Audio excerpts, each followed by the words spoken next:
Hey everyone, and welcome to part 2 of my video series called Maddie's Mindsets. In today's video, I'm going to be giving my own advice on some methods and strategies that students can use to help themselves feel less stressed when they're over-involved in extracurriculars. Without further ado, let's get into the video.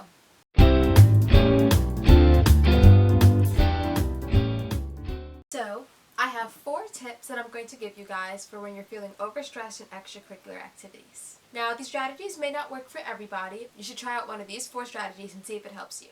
Number 1, talk to the person that's leading your extracurricular activity.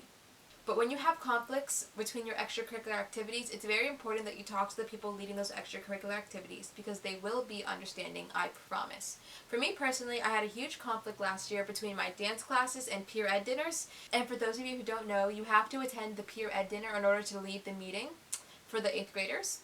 So what I did is that I met with Ms. Wells and I met with my dance teacher and we came up with a solution for me to go to peer ed and leave early and go to dance a little bit late for one Monday for every month. So you can come up with a solution with the people that lead your extracurricular activities. That way you'll be able to enjoy them as much as possible. Number 2. This one's pretty self-explanatory, but I think a lot of times students take it for granted, but sleep, and more sleep. Now, I'm not just saying like 6 to 8 hours of sleep because I understand sometimes that's just not realistic, but what I am saying is that if possible, don't stay up late pulling all-nighters doing work. First of all, the homework that you're doing at 12 o'clock at night, it's just not going to be great work, if I'm being honest. And also, by doing that work and staying up late, you're just going to be even more miserable, so you'll end up being more tired the next day and not having great work that you've done. So what I suggest is that if it's past 12 a.m., don't start that homework. Just go to bed and maybe you'll be able to wake up a little bit earlier or go to break and do your work or talk to a teacher, but it's just not worth it to stay up late and try to cram in all that work because you won't be happy with it and you'll be tired and it will not be worth it. Tip number 3. This one is something that I struggled with, especially my freshman and sophomore year, but the tip is to say no.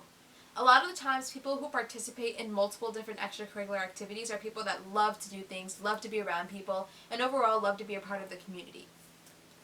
This is not always the case, but that's usually the type of person that participates in multiple different extracurricular activities.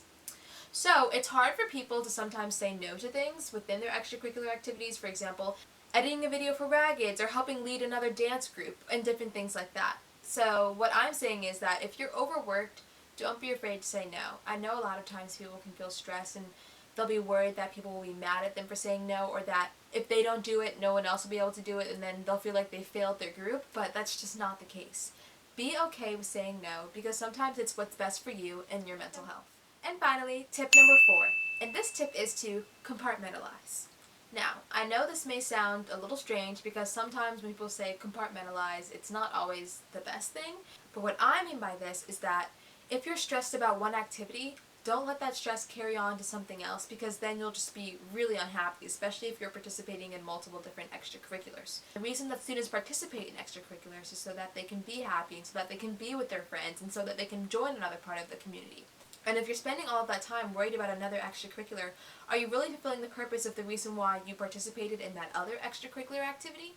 So to review, my 4 steps for you guys are to: number 1, talk to teachers. Number 2, sleep. Number 3, don't be afraid to say no. And number 4, compartmentalize.